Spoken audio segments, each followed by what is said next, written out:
Hello and welcome MS sir की पाठशाला में आपका स्वागत है। मैं कक्षा 9 के एक नए वीडियो के साथ उपस्थित हूँ।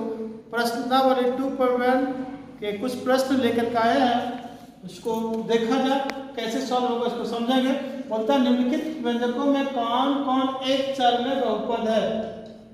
यहाँ सबसे बड़ी समस्या है कि चर क्या होता है, ये जानना जरूरी है। चर क्या होता है? तो चर वह होता है जिसका मान फिक्स नहीं होता, जैसे x, y, ये क्या हो गया? चर हो गया। इसको बोलते हैं वर्बल। अनंत वर्बल में अचर कौन होता है? अचर में जिसका मान स्थिर होता है, फिक्स होता है, जैसे 4, 6, 10, 5, ये सभी क्या होंगे? अचर होंगे और ये चर होगा। अब क्वेश्चन क्या बोला था कि कौन कौन से एक चर में बहुपद है। एक चर मतलब एक ही होना चाहिए, x मतलब x, उसमें x मतलब x ही होना चाहिए, y नहीं होना चाहिए। तो देखिए यहाँ 4x square minus 3x plus 7 है, एक बहुपद है। इसमें एक चर वाले हैं x और x, इसलिए ये क्या हो गया? इसका आंसर लिखेंगे हाँ, ये 4x square minus 3x plus 7 एक चर में बहुपद है। ये नहीं है, देखिए ये बहुपद नहीं है, बहुपद के रूप में ये नहीं है, इसके वजह से ये इसका आंसर होगा नहीं। एक्चुअली में आपको छाट करके लिखना है, तो बहुपद है। अब बहुपद एक चर में बहुपद है, एक चर में बहुपद नहीं है, उसको छाट करके आप लिख सकते हैं। अब बोलता है निम्नलिखित में से प्रत्येक में x स्क्वायर का गुणांक लिखिए। मतलब x स्क्वायर का गुणांक मतलब होता है x स्क्वायर किसके साथ गुना है।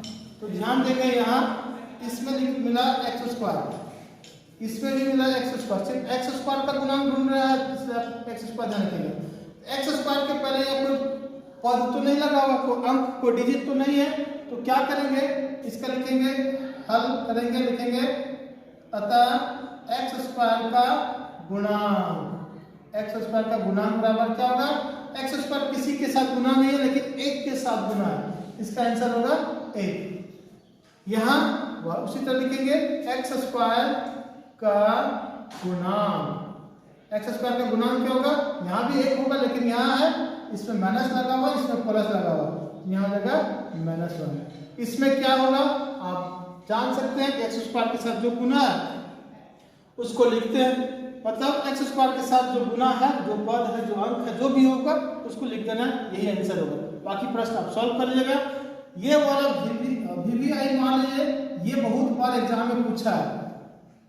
35 घात के द्विपद और 100 घात के एकपदी स्कूल्स के एग्जाम में या बोर्ड के एग्जाम में ये क्वेश्चन कई बार पूछा है, इसलिए आपको ध्यान रखना है। क्या बोला कि घात में होना चाहिए 35 और वो होगा द्विपद। अब द्विपद में तो दो को पद होता है। एक्चुअली में हम लोग जो चैप्टर पढ़ रहे हैं वो है बहुपद।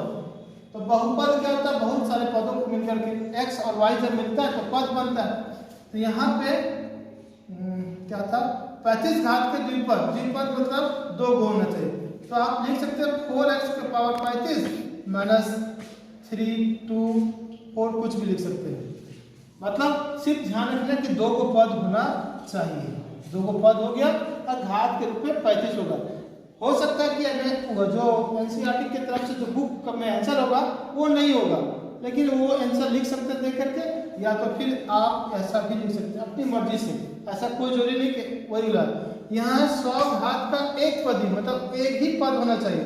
अब हम मान लीजिए हमको लिखने -7y पर पावर 100, तो क्या ये सर सही नहीं होगा? बिल्कुल सही होगा, सही हो सकता है, नहीं होगा। अगर आप चाहें तो इसको लिख सकते हैं, एक और लिख सकते हैं √2 y पर पावर 100, कुछ भी लिख सकते हैं, आपकी मर्जी। सिर्फ ध्यान रखना है कि पद जहाँ 2 पद बोला है 2 को लिखेंगे, चाहे 1 को बोला 1 को, घात मतलब पावर के रूप में इसे इंडिकेट कर देना है। इस प्रकार जो बचे हुए प्रश्न है उसको सॉल्व कर लीजिएगा 1-2 में। अन्य वीडियो के लिए मेरे चैनल पर आइए, मेरे चैनल को लाइक कीजिए, सब्सक्राइब कीजिए और बेल आइकन को दबाना ना भूलेंगे। धन्यवाद।